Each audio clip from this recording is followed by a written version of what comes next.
The Aboriginals have three main beliefs. One is animism, the second is ecology, and then the third is the seven grandfather teachings. Animism is the belief that all beings, natural objects, natural events, and nature itself possess soul or spirits. This ranges from mere animals to mere plants and insects as well.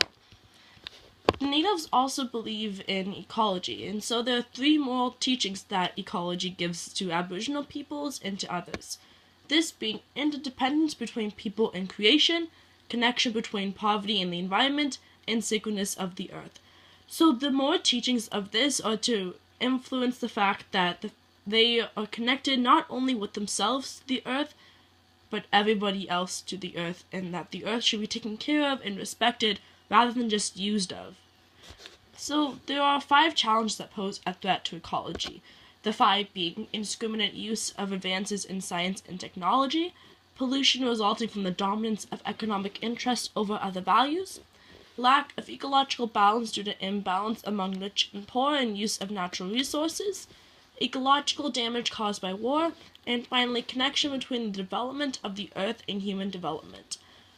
So the natives, their core belief is that one should be respectful and dedicate their lives to that respect of the nature and the land itself.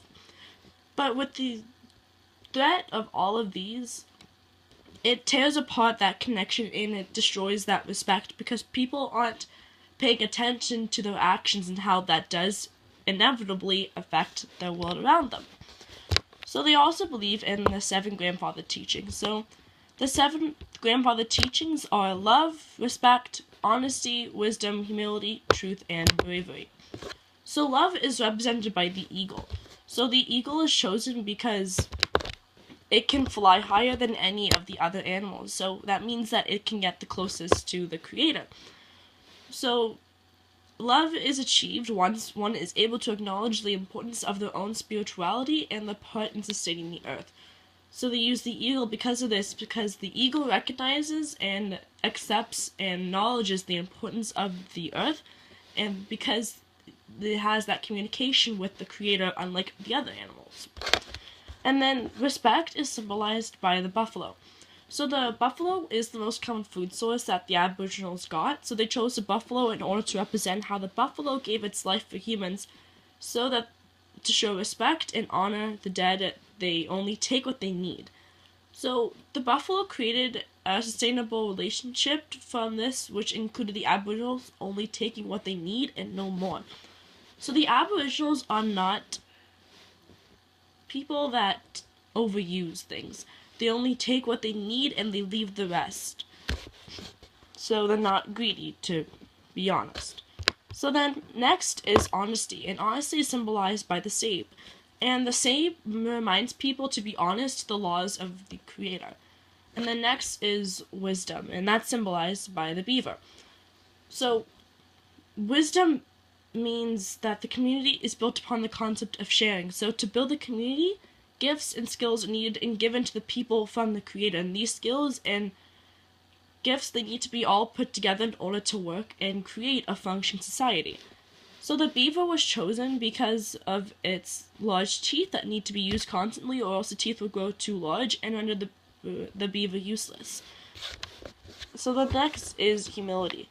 And humility is represented by the wolf. So this was chosen because it recognizes and acknowledges that a higher power than man and is known as creator is to be deemed truly humble. So to express defense or submission to the creator through the acceptance that all beings are equal is to capture the spirit of humility. So the expression of this humility is manifested through the consideration of others before ourselves. So in the way the wolf became the teacher of this lesson, he bows his head in the presence of others out of defense, and once hunted, will not take of the food until it can be shared with the pack.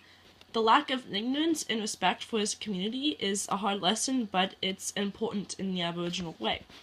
And the next is truth, and that's symbolized by the turtle. So to know truth is to know and understand all the Aboriginal laws as given by the Creator, and to remain faithful to them. It is said that in the beginning, when the Creator made man and gave him the 7 sacred laws, The grandmother turtle was present to ensure that the laws would never be lost or forgotten.